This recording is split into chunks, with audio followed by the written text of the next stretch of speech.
অন্তর্বর্তীকালীন সরকার কোনো রাজনৈতিক দলের পক্ষে নয়, একথা স্পষ্টভাবে জানিয়েছেন পররাষ্ট্র উপদেষ্টা মোহাম্মদ তৌহিদ হোসেন।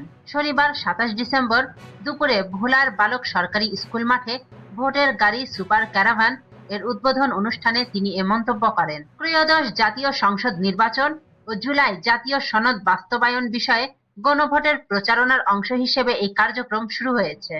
পররাষ্ট্র উপদেষ্টা বলেন, নির্বাচনের মাধ্যমে নির্বাচিত প্রতিনিধিদের কাছে ক্ষমতা হস্তান্তর করে অন্তর্বর্তী সরকার দায়িত্ব শেষ করবে।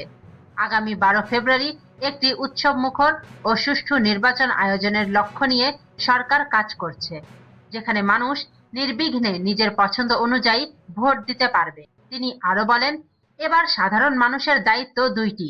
একটি হলো কি ধরনের পরিবর্তন তারা চান বা চান না সে বিষয়ে মতামত দেওয়া, আরেকটি হলো জনপ্রতিনিধি নির্বাচন করা। ভবিষ্যতে যেন কেউ জনগণের অধিকার হরণ করতে না পারে সেজন্য সরকার একটি অনুকূল পরিবেশ তৈরিতে কাজ করেছে। সুপার ক্যারাভান সম্পর্কে তিনি বলেন, এটি একটি প্রতীকী উদ্যোগ যা ঘরে ঘরে গিয়ে নির্বাচন ও গণভোটের বার্তা পৌঁছে দেবে। একই সঙ্গে ভোটাধিকার সম্পর্কে জনসচেতনতা তৈরি করবে এবং গণতন্ত্রের গুরুত্ব তুলে ধরবে। মোহাম্মদ তৌহিদ হোসেন জানান, আগামী জাতীয় নির্বাচন বিশেষভাবে গুরুত্বপূর্ণ, কারণ গত ১৫ বছরে দেশে প্রকৃত অর্থে কোনো নির্বাচন হয়নি। সর্বশেষ গ্রহণযোগ্য নির্বাচন হয়েছিল ২০০৮ সালে। এছাড়া ৩০ বছরের নিচে অনেক তরুণ এখনো জীবনে একবারও ভোট দেওয়ার সুযোগ পাননি। এবার সবাইকে ভোটাধিকার নিশ্চিত করাই সরকারের লক্ষ্য।